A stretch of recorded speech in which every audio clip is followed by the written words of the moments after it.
In the brutal heart of ancient Rome, 73 AD, where the roar of the Colosseum drowns out the cries of the dying, lives Marcus Silentius, a gladiator who has never spoken a word since childhood trauma stole his voice.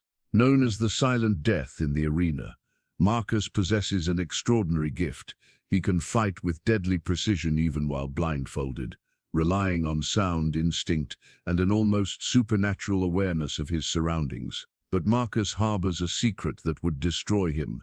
If discovered, he is hopelessly in love with Lydia, a young healer who tends to wounded gladiators in the underground chambers beneath the Colosseum. Lydia, daughter of the arena's chief physician, possesses hands blessed by the gods with miraculous healing powers.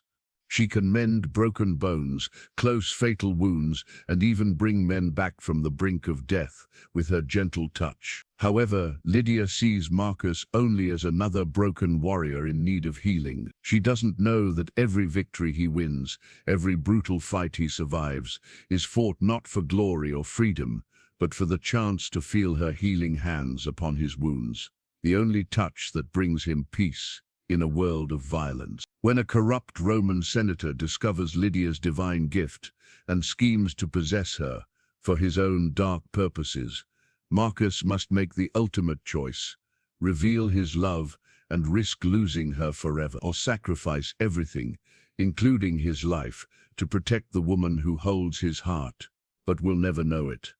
This is a tale of silent devotion, impossible love, and the greatest sacrifice a man can make for a woman who sees him as nothing more than another wounded soul to heal. The roar of 50,000 Romans thundered through the Colosseum like the voice of the gods themselves, but Marcus heard only silence. Not the silence of the deaf, no, his ears caught every whispered prayer, every dying breath, every clash of steel against steel, with perfect clarity. It was the silence of the mute, the cursed quiet that had lived in his throat for 15 years. Ever since the day Roman soldiers burned his village and left him the sole survivor, his voice stolen by smoke and grief. Silent death, silent death, silent death. The crowd's chant echoed off marble walls as Marcus stepped into the blazing sunlight of the arena floor. Sand crunched beneath his bare feet, sand mixed with the blood of yesterday's fallen, tomorrow's dead. The iron gates clanged shut behind him with the finality of a tomb sealing. Across the arena, 3 condemned criminals waited with crude weapons and desperate eyes. This wasn't meant to be a fair fight. It was meant to be an execution disguised as entertainment. The crowd wanted blood, and Marcus Silentius, gladiator of the Ludus Magnus, property of Gaius Antonius Maximus, was here to provide it. But today was different. Today Marcus fought with a black cloth tied across his eyes. "By Jupiter's beard," gasped Senator Lucius Valerius from his cushioned seat in the Pulvinus. "The barbarian fights blindfolded. Maximus, have you gone mad?" Gaius Antonius Maximus, Marcus's Lanista and owner, smiled with the confidence of a man who had never lost a bet. "Watch and learn, Senator. My silent death sees with more than eyes." In the underground chambers beneath the arena, Lydia pressed her face against the iron bars of a viewing grate, her heart hammering against her ribs. Her father, physician Gaius Cornelius, stood beside her, shaking his head in dismay. "Foolishness," the old man muttered. "Even the greatest gladiator cannot fight what he cannot see. We'll be treating his corpse before the sun moves another inch." But Lydia couldn't look away. Something about the silent gladiator had always captivated her. Not romantically, she told herself, but professionally. He was the only fighter who never cried out when she cleaned his wounds, never flinched when she reset broken bones. He endured pain like a statue endures rain, silent and unmoving. She had always wondered what thoughts lived behind those dark eyes that watched her work with such intensity. Now those eyes were hidden behind black silk, and 3 murderers advanced on him with raised swords. Marcus tilted his head slightly, listening. The first attacker moved with heavy, uneven steps, a limp favoring his right leg. The second breathed shallow and quick fear, or perhaps a lung wound. The third was dangerous. He moved like a cat, silent and controlled, a real killer, not just a desperate criminal. The crowd held its breath as the first man charged. Marcus didn't move until the sword was a hair's breadth from his throat. Then he flowed like water, bending backwards as the blade whistled overhead. His own gladius, short, efficient, deadly, punched upward with surgical precision. The attacker's charge became a stumble, then a fall, then stillness. The crowd exploded in cheers, but Marcus was already moving, spinning to face the second attacker, whose fearful breathing had quickened to panic. This one came wild and desperate, hacking and slashing without skill or strategy. Marcus parted each strike with minimal effort, reading the man's intentions in the whistle of displaced air, the scrape of sandaled feet on sand. When the opening came, Marcus took it, swift, clean, merciful. 2 down. Now came the dangerous one. This killer had watched his companions die and learned. He approached slowly, testing Marcus with feints and false attacks. Steel rang against steel as they danced their deadly ballet, each seeking the other's weakness. In the underground chamber, Lydia found herself gripping the bars so tightly her knuckles had gone white. "How does he do it?" she whispered. Her father stroked his beard, medical curiosity overriding his disapproval. "I've heard of such things in the blind warriors who learn to fight by sound and touch, but never have I seen it done so perfectly." The final attacker was skilled, but Marcus was something beyond skill. He was instinct made flesh, violence refined to its purest essence. When the killing blow came, it was so fast that even the crowd, bloodthirsty and experienced in death, gasped in amazement. 3 down. Marcus stood alone in the center of the arena, black cloth still across his eyes, not a drop of blood on his bronze skin. He raised his gladius to the emperor's box in salute, then removed his blindfold with slow, deliberate ceremony. The crowd went mad. Silent death, silent death, silent death. Coins and flowers rained from the stands. Women threw silk scarves and jewelry. Men shouted his name until their voices cracked. But Marcus heard none of it. His dark eyes found the viewing grate where Lydia watched, and for one perfect moment, their gazes met. She was beautiful, not in the painted, artificial way of Roman noblewomen, but with the natural grace of someone who lived to heal rather than harm. Her auburn hair caught the light filtering down from above, and her green eyes held a compassion that seemed impossible in this place of death. Marcus wanted to speak, to call out her name, to tell her that every victory was hers, every triumph laid at her feet like an offering to a goddess. But the words died in his ruined throat as they always did, leaving him mute and desperate. Lydia smiled, not at him, he knew, but at his survival. Another gladiator lived to fight another day, another patient for her healing hands. She had no idea that her smile was worth more to him than all the gold in Rome.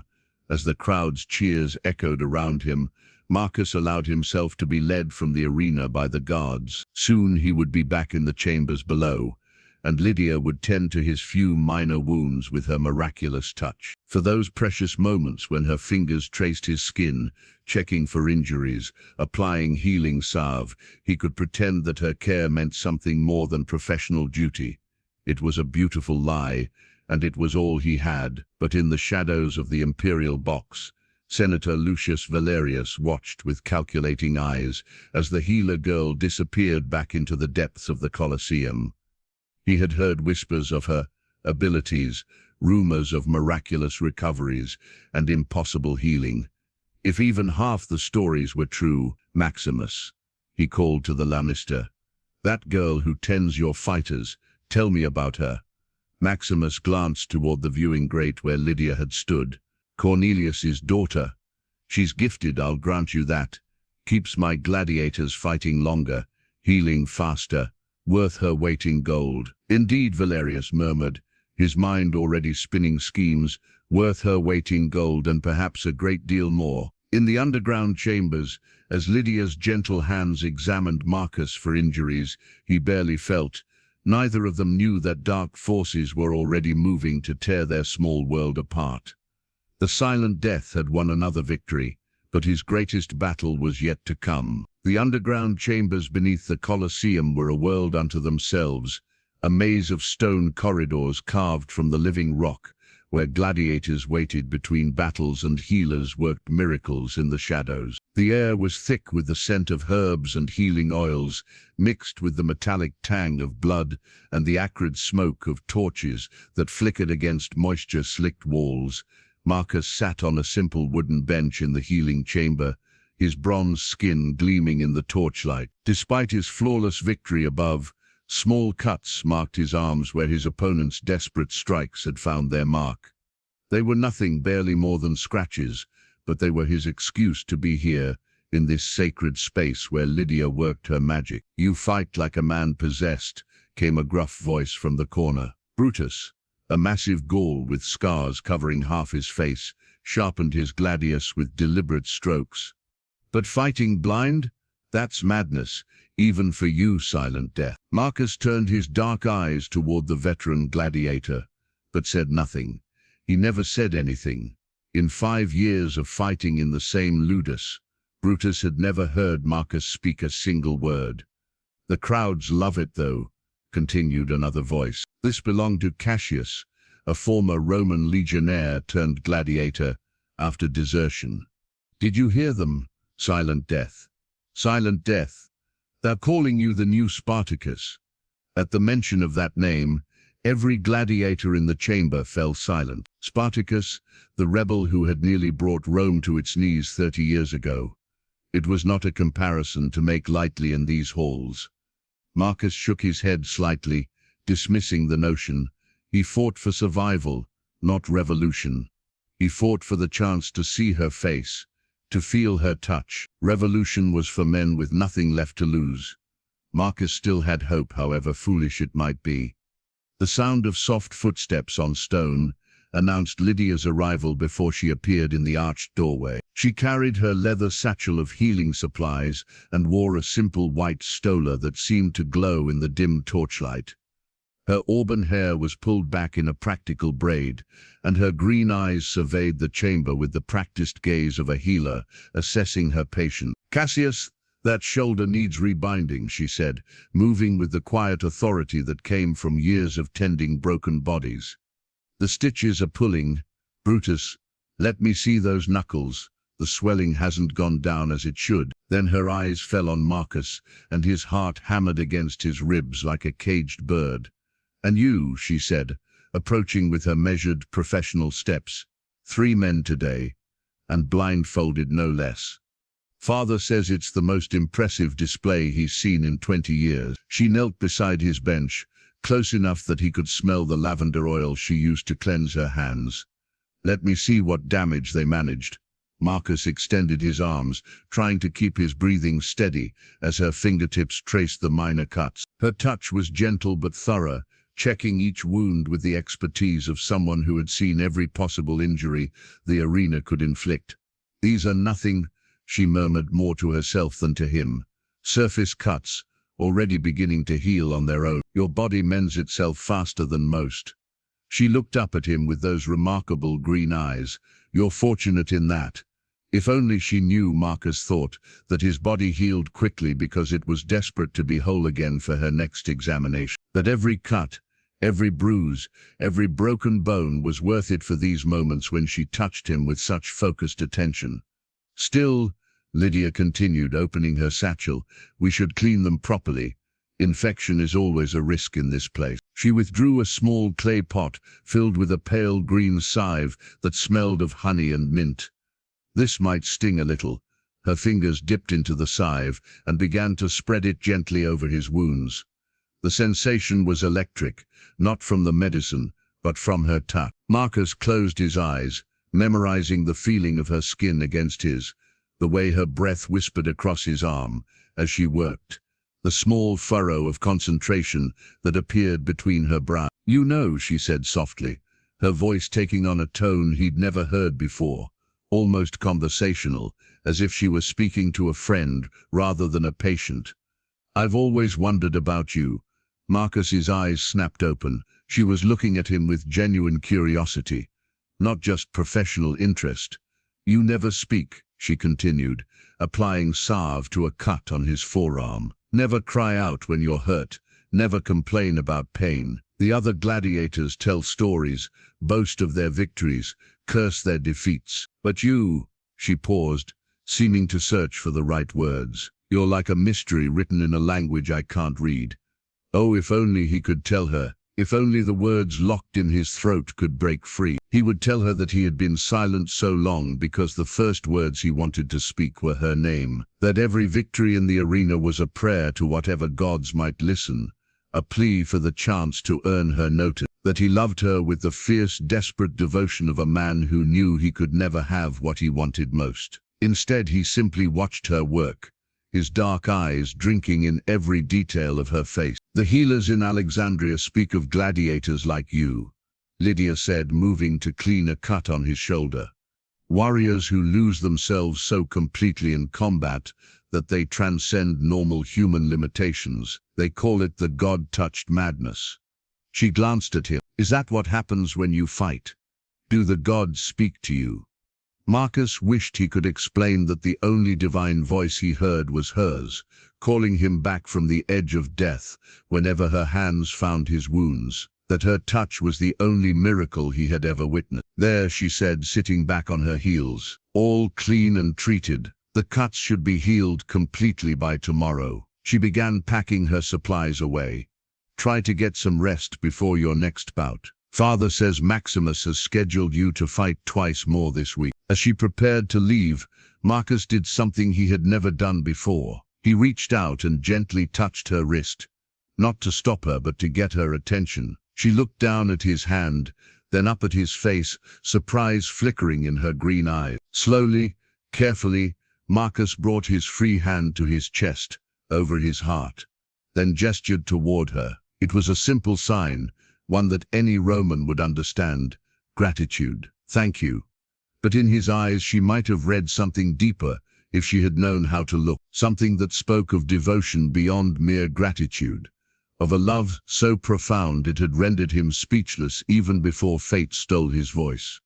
Lydia smiled, that same professional, compassionate smile she gave to all her patients. "You're welcome, Marcus. It's what I do." She didn't know his real name was Marcus Aurelius Corvus, that he had been born free in a small village in Gaul before Rome's legions destroyed everything he had ever known. To her, he was simply Marcus the Gladiator, Marcus the Silent Death, another broken warrior in need of healing. As she walked away, her sandals whispering against the stone floor, Marcus watched until she disappeared around the corner. Only then did he allow himself to slump forward, his head in his hands. "She cares for you, you know." Marcus looked up to find Cassius watching him with knowing eyes. "Not the way you want," the former legionnaire continued quietly. "But she does care. I've seen how she looks at you when you're hurt worse than usual. There's something in her eyes, concern beyond duty." Marcus shook his head. Cassius meant well, but he was wrong. Lydia cared for all the gladiators. It was her nature, her calling. There was nothing special about the way she treated him. "You should tell her," Brutus rumbled from his corner. "Life in the arena is short and brutal. If you have feelings for the girl, speak them while you still can." If only it were that simple. If only the words existed that could bridge the chasm between them, between a mute slave who killed for sport and a free-born Roman healer who saved lives with her blessed touch. Marcus stood and walked to the small window that looked out onto the Hypogeum, the vast underground network beneath the arena floor. Through the iron bars he could see torchlight flickering in distant corridors, hear the roar of wild beasts in their cages, smell the sawdust and blood of tomorrow's games. Somewhere above, Senator Valerius was probably still in his cushioned seat, drinking wine and discussing business with other wealthy Romans. The man's calculating stare during today's fight had not gone unnoticed. Marcus had seen that look before, the way a merchant examined expensive goods, weighing cost against value. A chill ran down Marcus's spine. In his silent world he had learned to read faces, gestures, the subtle signs that others miss, and what he had read in Valerius's expression filled him with dread. The senator was planning something that involved Lydia. Marcus pressed his forehead against the cold iron bars, his mind racing. How could he protect her when he couldn't even speak to warn her? How could a mute slave stand against a powerful senator of Rome? But even as despair threatened to overwhelm him, Marcus felt his resolve hardening like steel in a forge. He might be silent, he might be a slave, but he was also the man who had never lost a fight in 5 years of arena combat. He was the silent death, and he would die before he let anyone harm the woman he loved, even if she would never know why. In the healing chamber above, Lydia organized her supplies for the next day's work, unaware that her simple act of tending wounds had set forces in motion that would change all their lives forever. She hummed softly as she worked, a lullaby her mother had sung to her before the fever took her years ago. She had no idea that somewhere in the darkness below, a silent gladiator listened to her voice like a drowning man listening for rescue, or that in the imperial palaces above, a corrupt senator was already planning to possess the gift that flowed through her healing hand. The first move in a deadly game had been made, though none of the players yet realized they were playing for stakes higher than gold or glory. They were playing for love, for freedom, and for life itself. 3 days after the blindfolded victory, Senator Lucius Valerius made his move. The morning sun painted the marble columns of his villa in shades of gold and amber, as he reclined on his dining couch, picking at a breakfast of honey cakes and imported wine. Slaves moved silently around him, their bare feet whispering against polished floors, their eyes carefully averted from their master's face. They had learned long ago that catching Valerius's attention was rarely a pleasant experience. "Bring me the physician," Valerius commanded, not bothering to look up from the wax tablet where he was reviewing his financial holdings. "Gaius Cornelius from the Colosseum. I have need of his." Within the hour, Lydia's father stood in the senator's opulent atrium, his weathered hands clasped behind his back. Cornelius was a man who had deigned too much death to be easily impressed by wealth. But even he felt dwarfed by the vast space, with its imported marble statues and frescoed walls depicting the glorious victories of Valerius's ancestors. "Senator," Cornelius said with a respectful bow, "you honor me with this summons. How may I serve?" Valerius rose from his couch with the fluid grace of a predator. He was not a large man, but there was something in his pale blue eyes that suggested dangerous depths, like looking into still water and suddenly realizing it was far deeper than it appeared. "Your daughter," Valerius said without preamble. The healers speak of her abilities in whispers, as if she were touched by the gods themselves. Cornelius stiffened. "Lydia is skilled, yes. She learned much from me, and perhaps she has natural gifts that exceed my own. But she is just a healer, Senator. Nothing more. Nothing more." Valerius smiled, but it was the smile of a snake eyeing a mouse. "Come now, Cornelius. Don't insult my intelligence. I have made inquiries. Gladiators with mortal wounds who fight again within days, broken bones that mend overnight, infections that vanish at her touch." He began to pace, his toga rustling against the marble floor. "Either your daughter is blessed by Asclepius himself, or she has access to healing methods unknown to the greatest physicians in Rome." The old physician chose his words carefully. "The gods bless some with greater gifts than others. My daughter works hard, studies ancient texts, experiments with new treatments." "Experiments?" Valerius pounced on the word like a hawk diving for prey. "What sort of experiments?" Cornelius realized his mistake too late. "Nothing dangerous, Senator. Simply new combinations of herbs. Different methods of—" "I want to meet her." The words hung in the air between them like a drawn sword. Cornelius felt his blood turn to ice in his veins. "Senator, my daughter is but a humble healer.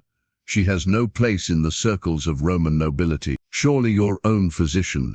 "My own physician," Valerius interrupted, his voice taking on the edge of steel, "could not save my son when the fever took him last winter. The greatest healers in Rome watched helplessly as the boy burned with illness. Yet I'm told your daughter has brought men back from the very threshold of death. He stopped pacing and fixed Cornelius with that predatory stare. I want to see these miraculous healing hands for myself. Cornelius swallowed hard. Of course, Senator. If you wish to visit the medical chambers beneath the Colosseum. No, Valerius waved a dismissive hand. I want her brought here, to my villa. Tonight, Senator, I must protest. My daughter is needed at the games tomorrow. The gladiators depend on her care. The gladiators are property, Valerius snapped. Valuable property, yes, but property nonetheless. Your daughter, however, he smiled that cold smile again. Your daughter may be something far more precious. I suggest you remember which of us holds the power in this relationship, physician. The threat was clear, though unspoken. Cross a senator of Rome, and both father and daughter could find themselves sold into slavery, or worse. Cornelius bowed his head in defeat. As you wish, Senator. I will bring Lydia to you this evening. Excellent. Valerius returned to his couch, already dismissing the old man from his attention. Oh, and Cornelius? Come alone. Just you and the girl.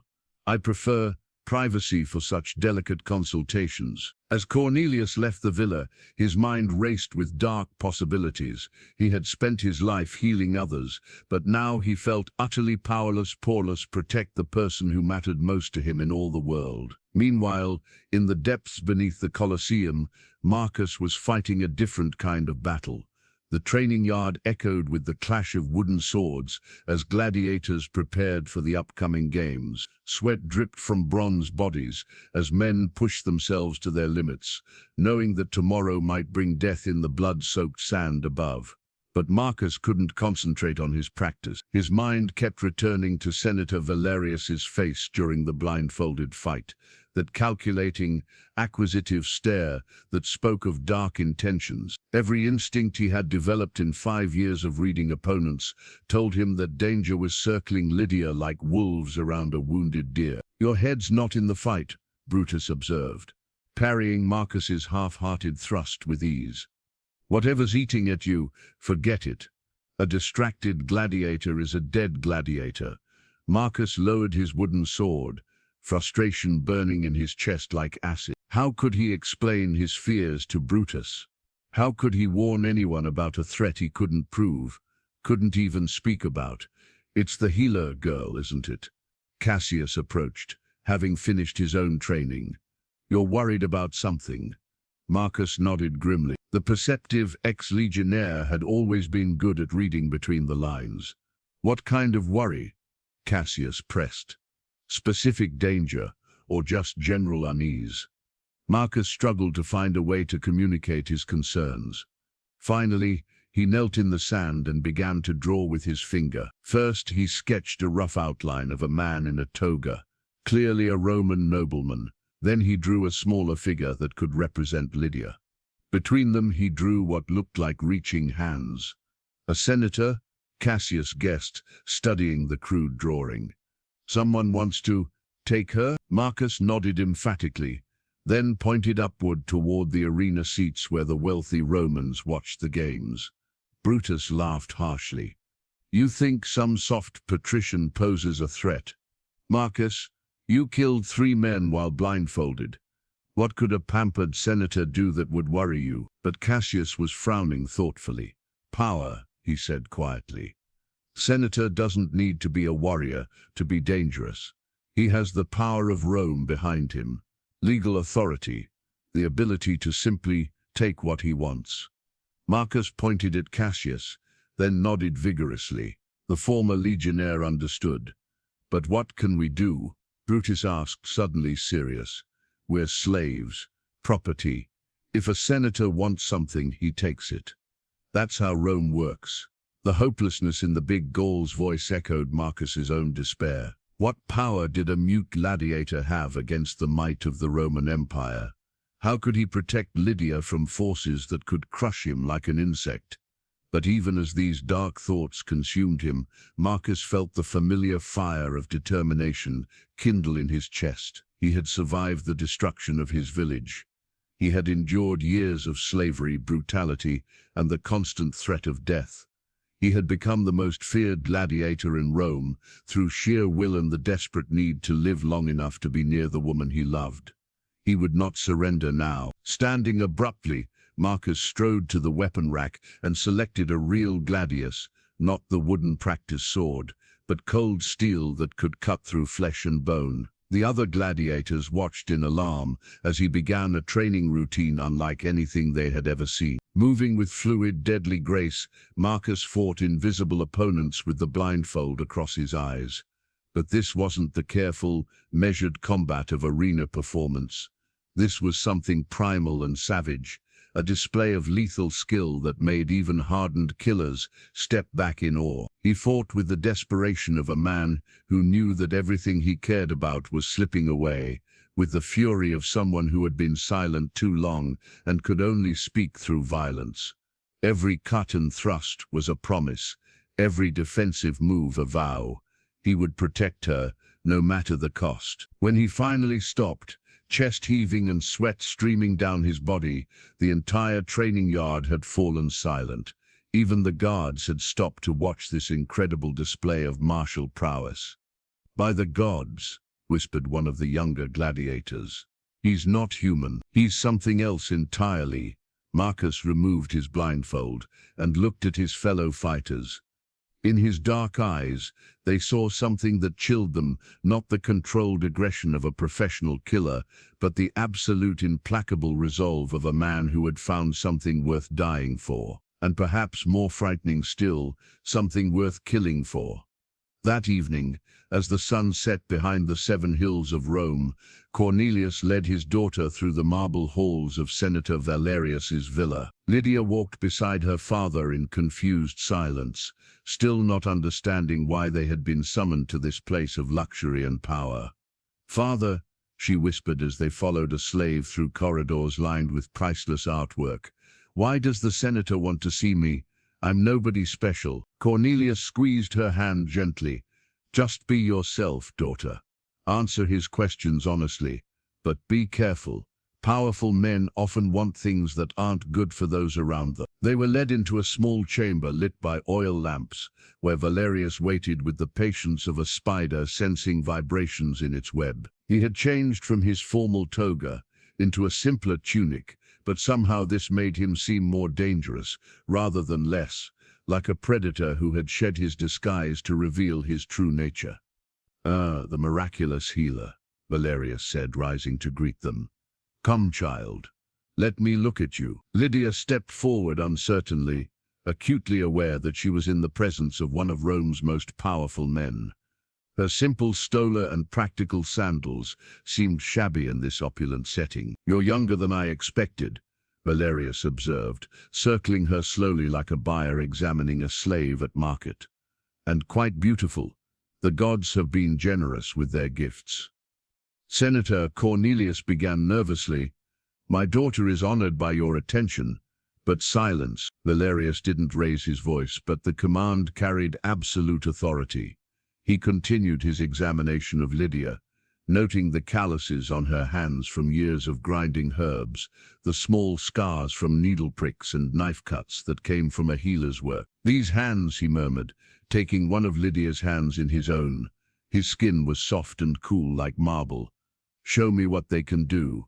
"I don't understand, Senator," Lydia said, trying to keep her voice steady despite the growing fear in her chest. Valerius smiled and gestured to a corner of the room where a cage sat covered by a silk cloth. With a flourish, he pulled away the covering to reveal a small bird, a sparrow with one wing bent at an unnatural angle. "My cat caught this little creature this morning," Valerius explained, conversationally. "Broke its wing quite thoroughly. By all rights it should be dead by now." He looked at Lydia with those pale, predatory eyes. "Heal it." "Senator, I'm not a veterinarian. I heal people, not heal it," he repeated, and this time there was no mistaking the threat in his voice. "Show me these miraculous powers I've heard so much about." Lydia looked helplessly at her father, who could only nod encouragingly. With trembling hands, she opened the cage and carefully lifted the injured sparrow. The tiny creature was barely breathing, its bright black eyes dulled with pain. Lydia sat cross-legged on the marble floor, the wounded bird cupped gently in her palms. She closed her green eyes and began to breathe deeply, slowly, entering the meditative state her mother had taught her years ago. What happened next would have been impossible to explain to any physician in Rome. A soft golden light seemed to emanate from Lydia's hands, not bright enough to illuminate the room, but visible nonetheless. The sparrow stirred in her palms, chirping weakly. As the light pulsed gently, the broken wing began to straighten, the bent bones realigning themselves with soft clicking sounds. Valerius leaned forward, his eyes wide with fascination and greed. This was beyond anything he had imagined, not just skilled healing, but something that bordered on divine power. After several minutes, Lydia opened her eyes. The sparrow in her hands was whole and healthy, its wing fully healed. With a grateful chirp, it flew from her palms to perch on the window ledge. Remarkable, Valerius breathed. Truly remarkable. He looked at Lydia with new respect and new hunger.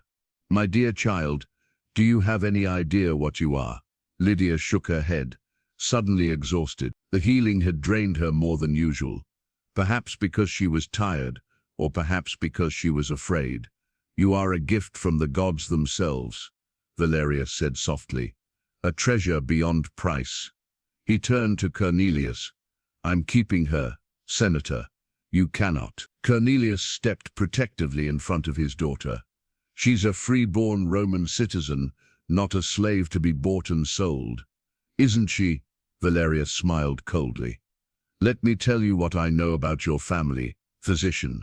Your citizenship papers are questionable. Your grandfather was a Greek slave who bought his freedom, but there are irregularities in the documentation. With the right pressure in the right places, I could have both of you declared slaves before the sun rises tomorrow." The blood drained from Cornelius's face. It was true their citizenship, while legally valid, rested on foundations that could be challenged by someone with sufficient wealth and influence. "However," Valerius continued, "I am not an unreasonable man. Your daughter will remain here as my personal healer. In exchange, you will continue your work at the Colosseum with a substantial increase in payment. She will be well cared for, I assure you, fed the finest foods, dressed in silk, given every luxury." His voice dropped to a whisper. "She will simply never leave." "No," Lydia said, finding her voice at last. "I won't do it. You can't force me to." "Can't I?" Valerius gestured, and armed guards stepped from the shadows where they had been waiting. "Your father's life depends on your cooperation, child. Refuse me, and he dies tonight. Accept my generous offer, and he lives to see many more years." Father and daughter looked at each other across the lamplight, both understanding that they were trapped in a web far stronger than either of them could break. But neither of them knew that in the depths beneath the Colosseum, a silent gladiator was preparing to tear that web apart with his bare hands or die in the attempt. The senator's game had begun in earnest, but Marcus Silentius had never lost a fight that truly mattered, and this one mattered more than life itself. Dawn broke over the Colosseum with the promise of blood and spectacle, but in the underground chambers, and terrible emptiness had settled like a plague. Marcus knew something was wrong the moment he entered the healing chamber. The air felt different, lifeless, cold, missing the subtle warmth that always seemed to emanate from Lydia's presence.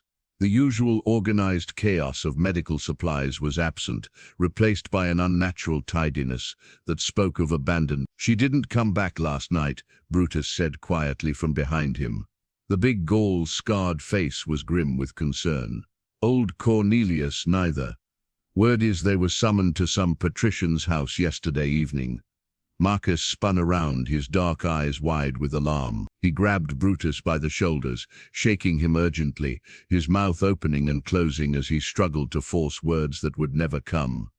"Easy, friend," Cassius said, approaching with the measured calm of an experienced soldier, reading a dangerous situation. "We don't know anything for certain yet. Maybe the old man took ill, needed her care through the night." But Marcus was already moving, striding toward the corridor that led to Cornelius's small private chambers. The other gladiators followed, their footsteps echoing ominously in the stone passages. The physician's quarters were as empty as the healing chamber. Worse, they showed signs of hasty packing, clothes missing from the wooden chest, personal effects gathered in haste. On the small table where Cornelius usually prepared his medicines, a single wax tablet lay forgotten. Marcus seized it, his hands trembling as he tried to decipher the hastily scratched Latin word. His reading was limited. Gladiator schools didn't waste time on extensive education, but he could make out enough to understand. Senator Lucius Valerius. Consultation tonight. The tablet slipped from his nerveless fingers and clattered to the floor. "What does it say?" Brutus demanded. But Marcus was already backing toward the door, his face a mask of horror and rage. Cassius picked up the tablet, his literacy better than most gladiators. As he read, his expression grew increasingly dark. "It's a summons," he said slowly, "from Senator Valerius, requesting Cornelius and his daughter for a private medical consultation." He looked up at Marcus, understanding dawning in his eyes. "This is what you were worried about, isn't it? This senator, he's taken the—" Marcus pressed his back against the cold stone wall, his chest heaving as if he'd run a dozen miles. The woman he loved, the only light in his dark world, was in the hands of the predator he'd sensed circling, and he, a mute slave with no legal rights, no political power, no voice to cry for justice, was powerless to help her. But even as despair threatened to drown him, another emotion rose from the depths of his soul. It was the same cold fury that had carried him through his first arena fight, the implacable will that had kept him alive through 5 years of combat, the savage determination that had made him the most feared gladiator in Rome. He would not let her suffer alone. "Marcus," Cassius said carefully, recognizing the dangerous look in his friend's eyes, "whatever you're thinking, stop, think clearly. A senator of Rome isn't some arena opponent you can challenge to single combat. He has guards, legal authority, the power of the state behind him." Marcus shook his head violently, then began moving toward the weapons storage. His intent was clear. He was going after Lydia, regardless of the impossibility of success. "You'll die before you reach his villa's gates," Brutus said bluntly, "and your death won't help the girl. It'll just leave her completely alone." Marcus paused, his hand on a real gladius, not the blunted training weapons, but battle-sharp steel. The big Gaul was right. A frontal assault on a senator's villa would be suicide, but doing nothing was unthinkable. "Wait," Cassius said suddenly, his tactical mind working through possibilities. "Marcus, what if there was another way? What if we could get you inside the villa legally?" Marcus turned, hope flickering in his eyes despite himself. "Think about it," the former legionnaire continued. "Valerius wants to keep the girl for her healing abilities, yes. But what happens if she refuses to cooperate? What if she becomes difficult?" Brutus caught on immediately. He'd need leverage, something to make her comply. "Or someone," Cassius said meaningfully, looking at Marcus. "What better way to ensure a healer's cooperation than to threaten the life of someone she cares about? And what would be more entertaining for a jaded patrician than owning the most famous gladiator in Rome?" The plan that formed between them was desperate, dangerous, and probably doomed to failure. But it was the only chance they had. Within the hour, Cassius was making his way through the morning crowds toward the villa of Senator Valerius, carrying with him a proposition that would either save Lydia or doom them all. Meanwhile, in the luxurious prison of Valerius's villa, Lydia sat in a chamber that would have been paradise for anyone else. Silk cushions surrounded her, fresh fruits and delicacies lay untouched on silver platters, and soft music drifted from an adjacent room where skilled musicians played for her pleasure. She had never been more miserable in her life. The golden cage was still a cage, no matter how beautiful the bars. She had been dressed in expensive stolo of deep blue silk, her hair arranged by skilled slave girls, jewels placed around her throat and wrist. She looked like a patrician lady, but she felt like a captive animal prepared for display. "You haven't touched your food," Valerius observed as he entered the chamber. He had shed all pretense of courtesy now that she was his prisoner. His pale eyes examined her with the satisfaction of a collector viewing a prized acquisition. "I want to go home," Lydia said quietly, not looking at him. "I want to see my father." "Your father is fine," Valerius replied dismissive. "He's continuing his work at the Colosseum under my protection. As for going home," he smiled coldly, "this is your home now. The sooner you accept that, the happier you'll be. And if I refuse to use my abilities for you, if I refuse to heal whoever you command me to heal," Valerius's smile widened, "then your father dies, slowly and painfully. Perhaps I'll have him thrown to the lions in the arena, or crucified along the Appian Way. There are so many interesting possibilities." Lydia closed her eyes, feeling trapped in a nightmare with no escape. "What do you want from me?" "Everything," Valerius said simply. "Your gift, your knowledge, your complete obedience. I have enemies who would pay handsomely to have their illnesses cured, allies who would be grateful for miraculous healing.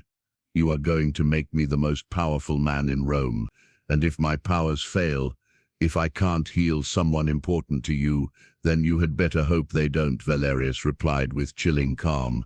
"Because your value to me is entirely dependent on your usefulness. Disappoint me too often, and you may find yourself wishing for the simple mercy of death." As the senator left her alone again, Lydia pressed her face into the silk cushions and allowed herself to weep.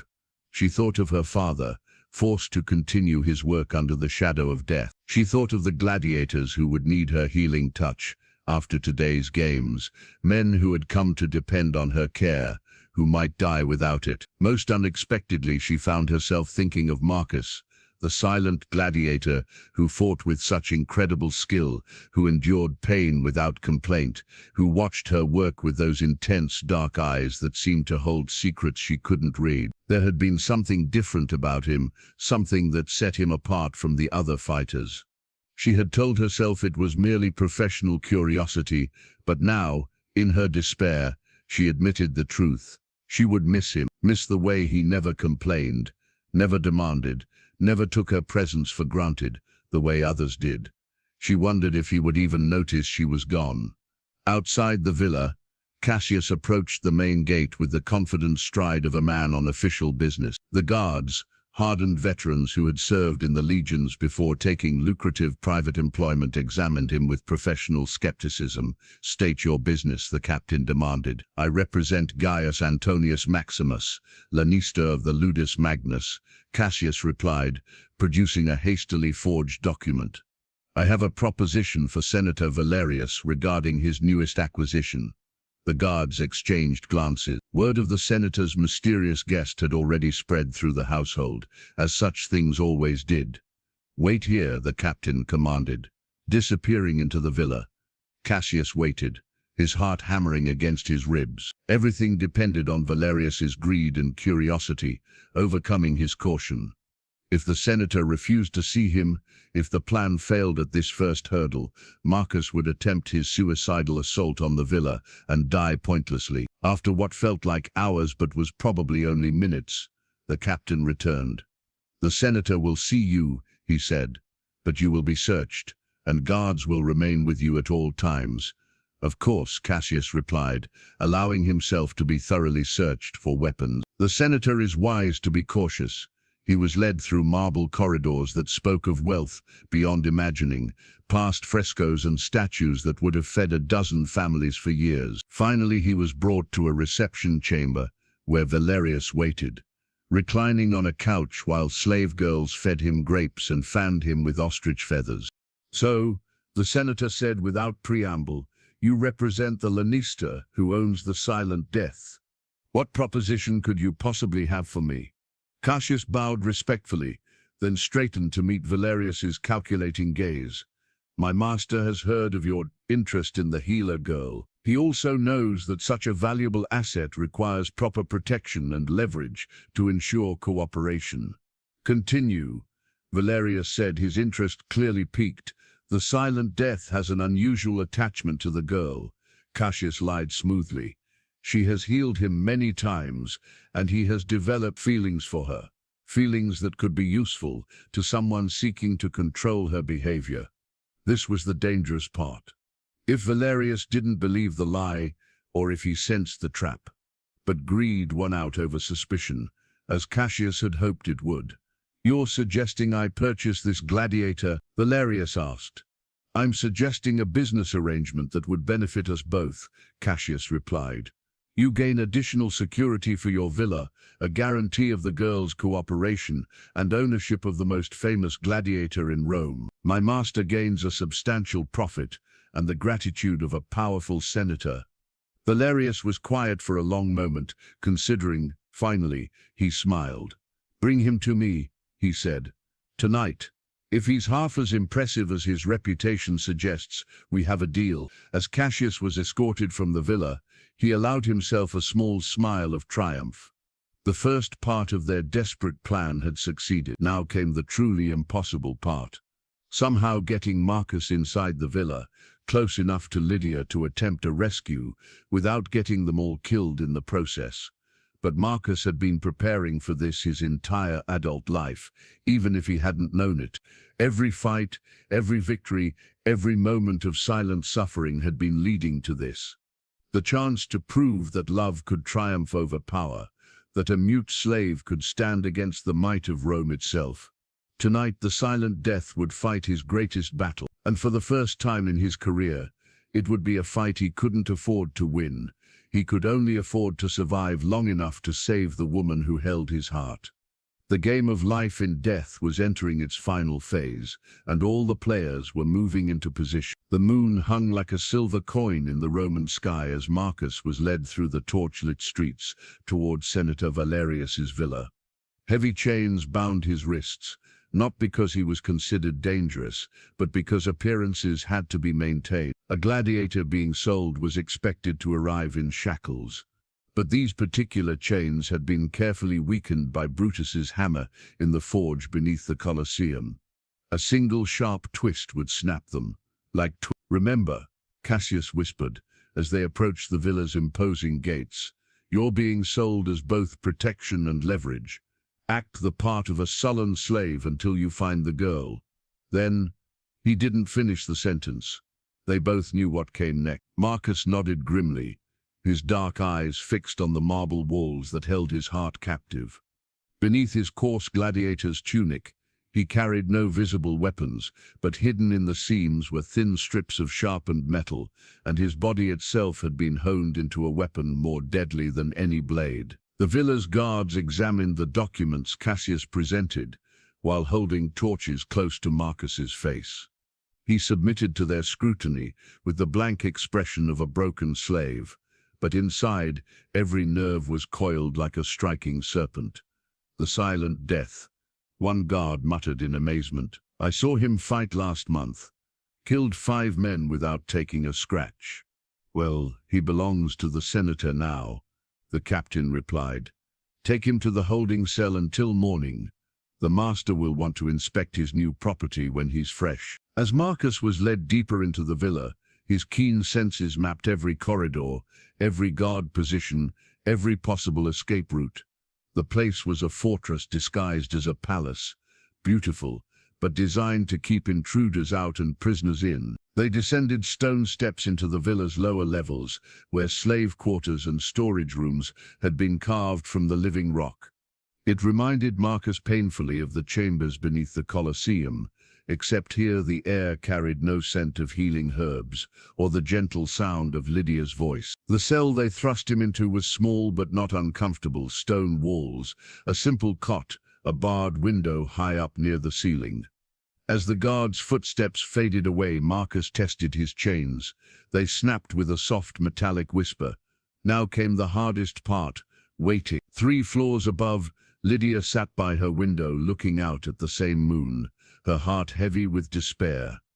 She had refused the elaborate dinner Valerius had sent, just as she had refused every meal since her arrival. Let him threaten her father, she would not make this easy for her captor. "You're being foolish," came Valerius's voice from the doorway. She didn't turn to look at him. "Starving yourself serves no purpose except to weaken your healing abilities." "Good," Lydia said quietly. "Perhaps if I'm weak enough, I'll be useless to you." She heard his footsteps cross the marble floor, felt his presence beside her chair.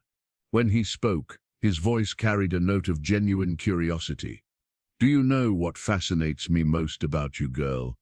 It's not your healing gift, remarkable as that is. It's your spirit. Most people would have submitted by now, accepted their fate. But you," he chuckled softly, "you remind me of someone I once knew." Despite herself, Lydia turned to look at him. In the moonlight, his face seemed less predatory, almost melancholy. "My son," Valerius continued, "before the fever took him, he had your same stubborn refusal to accept defeat, even when the situation was hopeless." His pale eyes fixed on hers. "That spirit died with him. I thought I'd never see it again." "Then you should understand I can't simply submit to you," Lydia said. "Some things are worth fighting for, even when the fight seems hopeless." "Perhaps," Valerius mused, "but I wonder, would your resolve remain so strong if the stakes were higher? If more than just your father's life hung in the balance?" Before Lydia could ask what he meant, a commotion erupted from the villa's main courtyard. Shouts of guards, the clatter of weapons, sounds of struggle echoing off marble walls. Valerius frowned and moved to the window. In the courtyard below, torches illuminated a scene of chaos. A figure in dark clothing moved among the guards, like a shadow made flesh, striking with lethal precision. Bodies fell around him as he fought his way toward the villa's main entrance. "Impossible," Valerius breathed. "How did an assassin penetrate my security?" But Lydia had recognized something in the intruder's fluid movements, the deadly grace that needed no sight to guide it. Her heart began to race with a wild hope she barely dared acknowledge. "That's no assassin," she whispered. "That's Marcus." Valerius spun to stare at her. "The Gladiator, but he's locked in the holding cells." His eyes widened with sudden understanding. "You know him, truly know him." Before Lydia could respond, Valerius was shouting for his guards, demanding they secure the villa's upper levels. But even as armed men rushed to obey his commands, both he and Lydia could hear the sounds of combat drawing closer. In the courtyard below, the figure they thought was Marcus continued his devastating assault on the villa's defenses. But this warrior was not Marcus Silentius. It was Brutus, dressed in Marcus's armor and fighting with a fury born of friendship and desperation. The real Marcus had waited until the big Gaul's diversionary attack drew every guard away from the lower levels, then slipped from his cell like a ghost. While Valerius's men fought a phantom in the courtyard, the true silent death moved through the villa's corridors with the stealth of a hunting cat. He found the servant stairs and began his ascent, following instincts honed by 5 years of reading his opponent's intention. Lydia was above, he could feel it in his bones, the same inexplicable awareness that let him fight blindfolded. On the 3rd floor he encountered his first real obstacle. 2 guards posted outside what could only be Valerius's private chambers. Marcus approached them from behind, moving with such silence that neither man sensed his presence until it was too late. He didn't kill them, these were just soldiers doing their duty, not the true enemy. Instead, he struck with precise force at the pressure points Cassius had taught him, dropping both men into unconsciousness that would last for hours. The door to Valerius's chambers was solid oak bound with iron, but Marcus had spent years learning to find weakness in any defense. A few moments of careful examination revealed the hinges, Roman engineering at its finest, but still vulnerable to someone who understood leverage and force. The door opened with barely a whisper of sound. Inside, Valerius held a dagger to Lydia's throat while peering out the window at Brutus's continued assault on his guards. The senator's face was a mask of cold fury. His perfect trap was collapsing around him, and he was not a man who accepted defeat gracefully. "I should have known," he snarled as Marcus stepped into the moonlit chamber. The legendary silent death. Your reputation for getting out of impossible situations is well deserved. Marcus said nothing, but his dark eyes burned with an intensity that made even Valerius step back slightly. The gladiator's gaze moved to Lydia, checking her for injuries with the thoroughness of a man who had memorized every detail of her face. She was unhurt but terrified, the dagger's blade pressed against the delicate skin of her throat. When their eyes met, Marcus saw something there that stopped his heart, not just fear for her own life, but concern for his. She cared what happened to him. One more step and she dies, Valerius warned, his voice steady despite the chaos erupting around his villa. I may not be able to keep her as my personal healer, but I'll be damned if I let her leave with you. Marcus froze, every muscle coiled for action but held in check by the blade at Lydia's throat. This was the moment he had dreaded, when his love for her became a weakness his enemy could exploit. You want to save her, Valerius continued, pressing his advantage. Then you'll do exactly as I say. Drop to your knees, Gladiator. Submit to me as you would in the arena, and I might let her live long enough to heal the wounds I'm about to give you. Marcus looked into Lydia's eyes and saw her lips move silently, forming a single word, no. She was telling him not to surrender, not to sacrifice himself for her sake, but how could he do anything else? Slowly, his eyes never leaving Lydia's face, Marcus began to lower himself to his knees, and then Lydia did something that changed everything. With a sudden twist that took Valerius by surprise, she broke free from his grip, spinning away from the dagger just as Marcus exploded into motion. The senator had made a fatal error. He had underestimated the courage of the woman he thought was his helpless captive. Marcus crossed the chamber in a single bound, his hand closing around Valerius's wrist before the senator could redirect his blade. The dagger clattered to the marble floor as Marcus lifted the pale, soft-skinned politician like a child, lifting a doll. For a moment their faces were inches apart, and Valerius saw his own death reflected in the gladiator's dark eyes, but Marcus did not kill him. Instead, he threw Valerius across the chamber, where the senator crashed into a table laden with precious objects and lay still, either unconscious or too stunned to move. Marcus, Lydia breathed, and hearing his name on her lips was like hearing music after years of silence. Why did you? He turned to her, and for one perfect moment, the truth blazed in his eyes like fire. She saw it all, the desperate love, the silent devotion, the years of watching her from afar and treasuring every moment she spent healing his wounds. She saw that every victory in the arena had been won for her, every risk taken in the hope of earning her notice. You came for me, she whispered, understanding flooding her voice. You risked everything to save me. Marcus nodded, then gestured urgently toward the window. The sounds of battle were fading in the courtyard below. Either Brutus had escaped or been captured, and soon every guard in the villa would be searching for the real infiltrator. They had to leave, now. But as they moved toward the chamber's door, Valerius stirred from his stunned stupor, his pale eyes fixed on Marcus with hatred that burned like acid. You think you've won? He gasped, blood trickling from his split lip. You think you can simply walk away from this? I am a senator of Rome. I have the power to destroy you both. Marcus paused in the doorway, looking back at the man who had tried to cage the woman he loved. For a moment Valerius thought he saw death approaching on silent feet. But instead of violence, Marcus did something unexpected. He reached into the folds of his tunic and withdrew a small object, a piece of parchment sealed with wax. He tossed it to land at Valerius's feet. The senator picked it up with trembling fingers, broke the seal and read. As his eyes moved across the words, his face went white with terror. It was a detailed record of his illegal dealings, bribes taken, laws broken, citizens sold into slavery on false charges, evidence that would not only destroy his career, but likely cost him his life. Where did you get this? Valerius whispered, but Marcus and Lydia were already gone.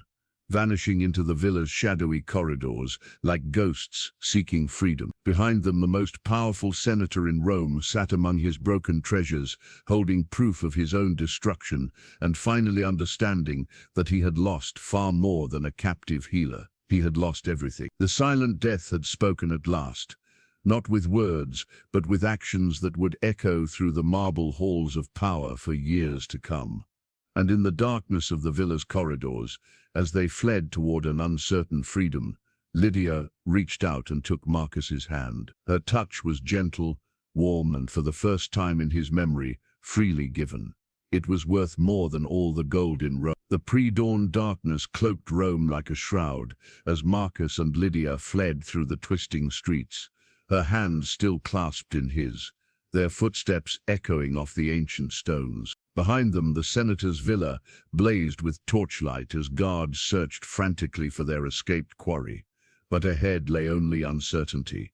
They couldn't return to the Colosseum. Valerius would send soldiers there within hours. They couldn't hide in the city. Rome had 1,000 eyes, and the senator's gold would buy information from any of them.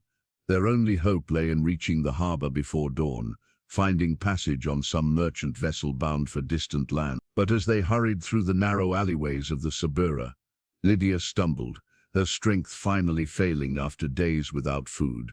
Marcus caught her before she could fall, his strong arms supporting her trembling form. "I can't," she whispered, her voice breaking with exhaustion. "I'm too weak. You should leave me and save yourself." Marcus shook his head fiercely, lifting her as easily as he might carry a child. His dark eyes blazed with determination that spoke louder than any words. He would die before he abandoned her. They took shelter in the ruins, used an old temple, its broken columns offering concealment from the patrols that were surely already searching for them. In the pale light filtering through the shattered roof, Lydia looked up at the man who had risked everything to save her. "Why?" she asked softly. "Why did you come for me? You could have lived safely, fought in the arena, earned your freedom. Eventually, why throw it all away for someone who barely knew you existed?" Marcus set her down gently among the fallen stones, then knelt beside her. For a long moment, he struggled with the words that had been locked in his throat for so many years. Finally, he touched his chest over his heart, then reached out to touch hers with infinite gentleness. "You love me," she breathed, understanding flooding her voice. "All this time you've loved me, and I never knew."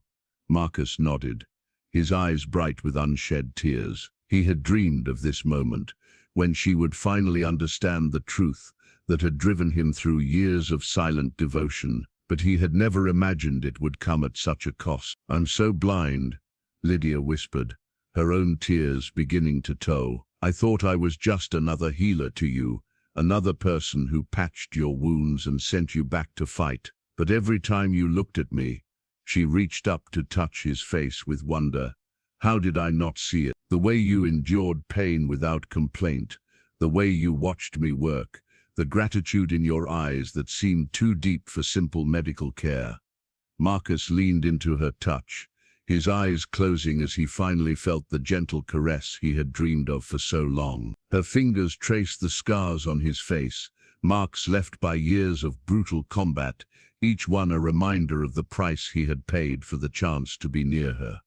"I care for you too," she said suddenly, the words tumbling out in a rush. "I told myself it was professional interest, but it was more. You were different from the other gladiators, noble somehow, silent but never broken.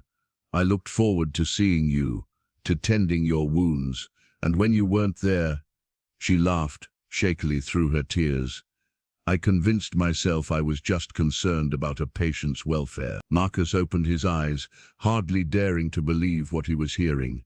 After years of hopeless love, after accepting that she would never see him as more than another wounded fighter, could it be that she actually cared for him? "I think I've been falling in love with you without realizing it," Lydia confessed, her voice barely above a whisper, "and I'm such a fool for not seeing it sooner."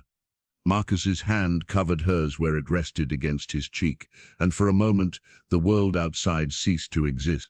There were no pursuing guards, no angry senator, no certain death waiting for them in the growing light. There was only this perfect moment when two hearts finally recognized their match in each other. But the moment shattered as the sound of marching feet echoed from the street outside their hiding place. Torchlight flickered between the broken columns as a patrol approached, searching every shadow and ruin. There came a harsh voice, movement in the old temps around it. "Don't let them escape again." Marcus rose swiftly, placing himself between Lydia and the approaching soldiers. His hand moved to the hidden blade in his tunic, but they both knew he couldn't fight a full patrol and protect her at the same time. Marcus Silentius. The voice that rang out was cultured, educated, not a common soldier but an officer. "By order of Senator Lucius Valerius and the authority of the Roman Senate, you are commanded to surrender yourself and the woman." Marcus's jaw tightened. So Valerius had moved quickly, using his political connections to make this an official matter of state. Now they faced not just hired guards, but Roman legionnaires, and the penalty for killing them would be death for every gladiator in the ludus. "You are surrounded," the officer continued. "There is no escape. Surrender now, and the woman will be treated with mercy." Lydia struggled to her feet, her hand finding Marcus's arm. "Don't," she whispered, "don't surrender because of me. I won't be the reason you die." But Marcus was already moving, stepping toward the temple entrance with his hands raised. He would not let her suffer for his love. Better to face whatever punishment awaited than to see her harmed because of his actions. "No," Lydia cried, grabbing his arm. "I won't let you sacrifice yourself for me." Marcus turned to her, and in his eyes she saw the depths of his love, a devotion so complete that her safety mattered more to him than his own life. He touched her face one last time, memorizing the feel of her skin, then gently removed her hands from his arm. "Wait," she said desperately. "There has to be another way. My healing, surely that has value to someone. We could bargain." But Marcus was already walking toward the temple entrance, toward the circle of spear points and torches that waited for him. Each step took him further from the woman he loved, and closer to whatever fate Valerius had prepared. "There he is," the officer called as Marcus emerged from the shadows. "The silent death himself. You've led us quite a chase, Gladiator." Marcus said nothing, standing straight and proud despite his chains of love and honor. Behind him, Lydia appeared in the temple entrance, her face streaked with tears, but her chin raised defiantly.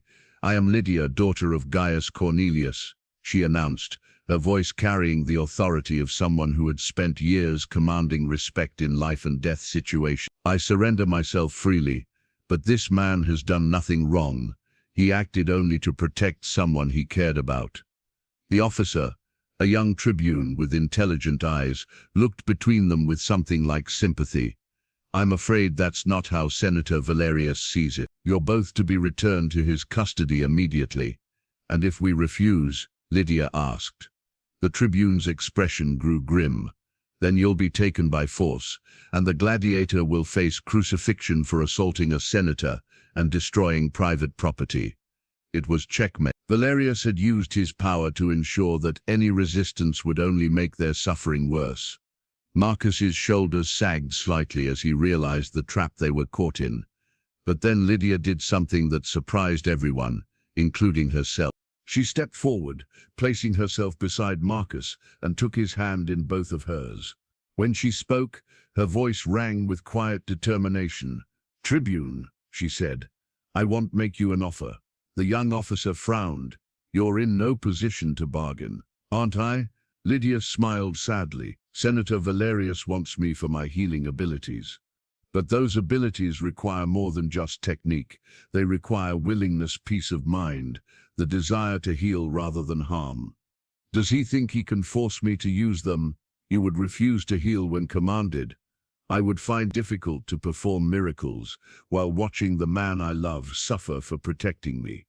Her grip on Marcus's hand tightened. "My powers work best when I'm at peace. Cruelty and injustice tend to interfere with the process." The tribune was quiet for a moment, understanding dawning in his eyes. He had seen enough of politics to recognize a bargaining position when he heard one. "What do you propose?"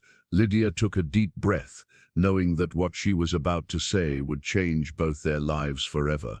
"I will return with you willingly. I will serve as the senator's healer. Use my abilities as he commands. Cause no trouble. But only if Marcus goes free. Completely free, not back to the gladiator schools, not sold to another master, but given his legal freedom and allowed to leave Rome unharmed." "Lydia." "No," Marcus said, the first words anyone had heard him speak in 15 years. The sound of his voice, rusty with disuse but filled with anguish, sent shockwaves through the assembled soldiers. Even the tribune stepped back in amazement. "You can speak," Lydia whispered, tears streaming down her face. "All this time you could speak." Marcus nodded painfully. "That the words only come when the pain is too great to bear in silence." His voice cracked with emotion. "I cannot let you sacrifice yourself for me, and I cannot let you die for loving me," Lydia replied, her own voice breaking. She turned back to the tribune. "Do we have an agreement?" The young officer looked uncertain. "I would need to discuss this with Senator Valerius." "Then discuss it," Lydia said firmly. "But know this, if you take us both back as prisoners, you'll be delivering a healer whose powers may fail at the worst possible moment. A healer consumed by grief and anger is no healer at all." As dawn broke over the eternal city, painting the sky in shades of gold and crimson, the tribune sent word back to Valerius's villa. The reply came within the hour. The senator would accept the bargain, but with one addition: Marcus would be given his freedom and safe passage from Rome, but he would be branded a criminal and exile. If he ever returned to the city or made any attempt to contact Lydia, both of them would be executed immediately. It was a cruel mercy, life and freedom, but only at the cost of permanent separation from the woman he loved. "Accept it," Lydia urged, when the terms were presented. "Please, Marcus, live free, even if it means living without me. That's all I want, to know that you're alive, and free somewhere in this world." Marcus looked into her green eyes, seeing the desperate love there, the willingness to sacrifice her own happiness for his safety. How could he refuse such a gift, even as it broke his heart? "I will find a way," he said softly, his voice growing stronger with each word. "Somehow, someday I will find a way back to you. Promise me you'll live," she whispered, as the soldiers prepared to separate them forever. "Promise me you'll find happiness somewhere, even if it can't be with me." Marcus pulled her into his arms, holding her tight against his chest, as if he could somehow absorb her into his very soul.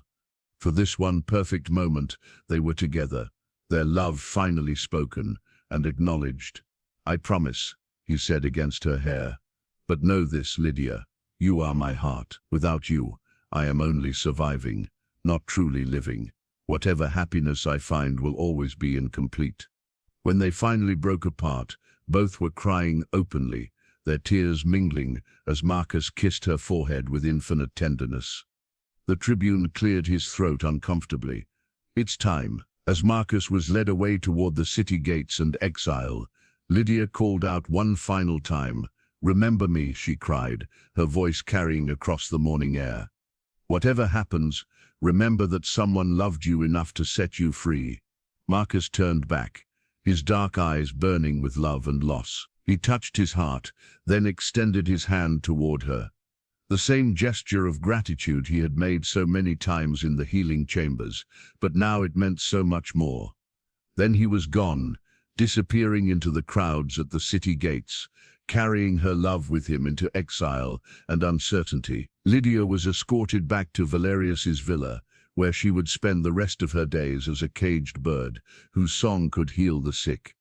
But she had saved the man she loved, and that knowledge would sustain her through all the dark years ahead. Marcus traveled from Rome, eventually finding work as a healer himself in a distant province, using the medical knowledge he had absorbed from years of watching Lydia work. He never married, never loved another, but he lived free and found peace in helping others, as she had helped him. And sometimes, on quiet evenings when the wind carried the scent of healing herbs, he would close his eyes and remember a green-eyed healer whose gentle touch had saved more than his body. It had saved his soul. Years later, when travelers brought news that Senator Valerius had died and his household disbanded, Marcus began the long journey back toward Rome. But when he reached the city, he learned that Lydia had vanished the day after her captor's death, disappearing into the world like morning mist. Some said she had died of grief. Others claimed she had found her way to the healing temples of Egypt or Greece. But Marcus chose to believe that somewhere in the vast world she was alive and free, using her gift to heal those in need. And on certain nights when the moon was bright and the wind carried whispers of distant voices, he imagined he could hear her calling his name across the darkness, reminding him that love, true love, never truly dies. It simply waits, patient as stone, strong as steel, for the day when two hearts might find each other again. The silent death had spoken at last, and his words had been of love. It was enough. It had to be enough.